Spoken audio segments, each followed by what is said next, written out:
study about theorem number 10.1. We will study about the theorem number 10.1. So according to this theorem, the tangent at any point of a circle, the tangent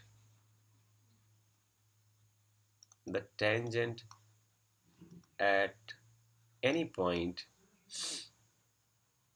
okay, tangent at any point of a circle,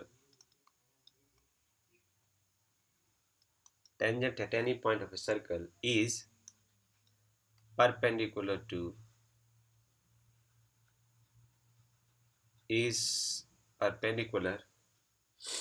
the radius through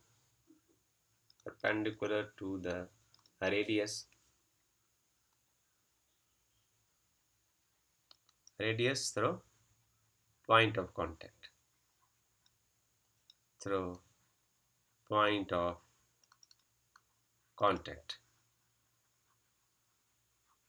हमें ये prove करना है कि यदि आपके पास एक circle है, यदि कि ये आपके पास सर्कल है, सो सबसे पहले है हमने tangent to a circle draw करना है. So this is some tangent to a circle, ये टेंजेंट हो गया. आगे कहा है कि tangent at any point of a circle. अब इस सर्कल के ऊपर कोई पॉइंट P हो गया, पहले समझने की कोशिश करते हैं. Perpendicular to the radius. अब आप यहाँ से एक रेडियस ड्रॉ कर दीजिए through the point of contact. ये कांटेक्ट पॉइंट है P, यहाँ से आप इसको जोड़ दीजिए. यहाँ लिख दीजिए OP is the radius. OP क्या हुआ? OP is equal to radius of the circle. Okay, so हमें जो प्रूव करना है, OP is the radius of the circle, हमें ये प्रूव करना है कि जो OP है, ये लाइन सेगमेंट है आपके पास x बाई, जो आपने टेंजेंट ड्रॉ किया है, this is x and this is y. But we have to prove हमारे पास है कि OP जो है, this is perpendicular to this line segment x Y. So this is what we have to prove. अब आप देखें कि कितना आसान आपको लगता है. हम रिक्वायर्ड प्रूफ की ओर जाने से पहले हम क्या करते हैं, हम एक स्टेप लेते हैं कि हम एक पॉइंट कोई क्यू कंसिडर करते हैं, और वो पॉइंट जो है वो हम ऐसे करते हैं, this is outside the circle. जो दूसरा पॉइंट है, हम आउटसाइड द सर्कल यहाँ x बाई लाइन सेगमेंट के ऊपर चूज करते हैं, और इसको हम ऐसे लिख दिया, ये क्यू हो जाएगा. ओके, अब सवाल ये है कि हमें ये आउटसाइड द सर्कल ही क्यों लेना है. इसका कारण ये है, आप जानते हैं कि यदि मान लो मैं सर्कल के ऊपर यहाँ कोई एक पॉइंट चूज करता हूँ और P और Q को यहाँ मिला देता हूँ, Q में यहाँ लेता हूँ, तो क्या हो जाएगा, ये टेंजेंट रहेगा नहीं. देन लाइन जो एलिमेंट है, जो एक्स वाई है, ये टेंजेंट नहीं रहेगा, it will become then secant. So it is very essential, ये बहुत ज़रूरी है कि हमें क्यू जो है वो सर्कल के बाहर ही लेना पड़ेगा. इसलिए हम ये कह देते हैं यहाँ कि जो ओ क्यू है, ओ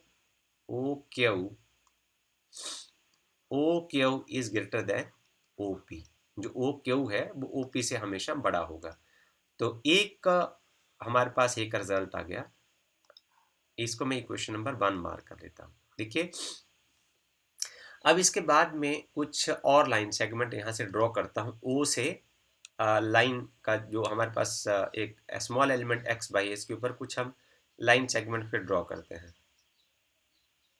एक ध्यान से देखना, ये 2 मैंने ड्रॉ कर दिए. अब इसके हम कुछ नाम रखते हैं. जैसे फॉर एग्जांपल इसका मैंने नाम रख दिया Q1 और इसका नाम रख दिया Q2.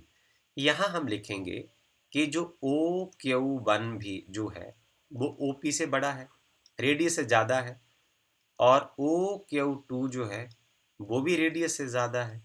इसी तरीके से जितने भी आप यहाँ P को छोड़ के जितने भी स्मॉल लाइन सेगमेंट जो है आप ड्रॉ करेंगे, वो सब जो हैं वो OP से बड़े होंगे. All line segment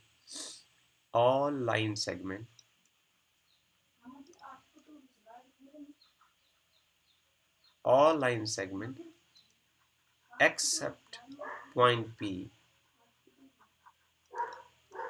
will be greater than, सभी लाइन सेगमेंट लेफ्ट और राइट में वो OP से बड़े होंगे। अब यहाँ हम एक प्रॉपर्टी का इस्तेमाल करेंगे और ये प्रॉपर्टी आपने शायद पहले पढ़ी होगी। ये देखिए, हम एक लाइन लेते हैं और लाइन के बाद एक पॉइंट यहाँ चूज करते हैं। अब हम रिजल्ट आपके सामने ले आएंगे। यहाँ से हम एक परपेंडिकुलर डिस्टेंस ड्रॉ करते हैं, यही हम इसको O और P लिख देते हैं। ये O हो गया और ये P हो गया। इसके बाद हम क्या करते हैं, हम यहाँ से कुछ और लाइन सेगमेंट लेफ्ट और राइट में ड्रॉ करते हैं। मैंने एक लाइन सेगमेंट इधर ड्रॉ कर दिया और एक लाइन सेगमेंट मैंने इधर ड्रॉ कर दिया, एक लाइन सेगमेंट मैंने इधर ड्रॉ कर दिया और एक लाइन सेगमेंट मैंने इधर ड्रॉ कर दिया। अब हम दूसरी साइड भी ड्रॉ करते हैं। एक लाइन सेगमेंट मैंने O से XY पर यहाँ ड्रॉ कर दिया, एक यहाँ कर दिया और एक यहाँ कर दिया। हम इन लाइन सेगमेंट के कुछ नाम लिखते हैं, जैसे फॉर एग्जांपल इसका नाम हमने रखा था Q, ये हो गया Q1, Q2, Q3 और ये हो जाएंगे आपके पास P1, P2 और P3। इन सभी लाइन सेगमेंट को आप यदि ध्यान से देखें तो इसमें जो लाइन सेगमेंट OP है वो सबसे स्मॉल होगा। हमने इसको पहले डिस्कस भी किया है। तो ये थ्योरम है और आपके जो NCERT बुक है उसके अपेंडिक्स में इसका एक्सप्लेनेशन अवेलेबल है। In all these line segment started from A point two the line. एक पॉइंट से आपने लाइन के ऊपर जितने भी लाइन के छोटे छोटे टुकड़े मिलाए हैं, इसमें से जो सबसे छोटा टुकड़ा होगा वो होगा लाइन, और वो यहाँ जो शॉर्टेस्ट डिस्टेंस इसके बीच में होगा वो होगा perpendicular to the line. I mean the shortest distance between the point and a line is the perpendicular distance between the point and line। तो यदि OP सबसे ज़्यादा छोटा होगा, इसका मतलब क्या होगा कि जो OP है this is perpendicular to the line segment XY। इसलिए हम इसको इस तरीके से लिख सकते हैं कि यदि OP जो है वो स्मॉलेस्ट डिस्टेंस है between A point and the line segment, और इन सभी टुकड़ों के साथ, ये जो आप देख छोटे छोटे लाइनों के टुकड़े देख रहे हैं, ये हो गया, ये हो गया, ये हो गया, ये हो गया, ये हो गया, ये हो गया, ये हो गया, इन सब में से यदि OP सबसे छोटा है, इसका साफ मतलब ये है कि OP जो है वो लाइन सेगमेंट जो XY है उसके परपेंडिकुलर है। यही हमने इसमें प्रूव करना था। Thank you very much.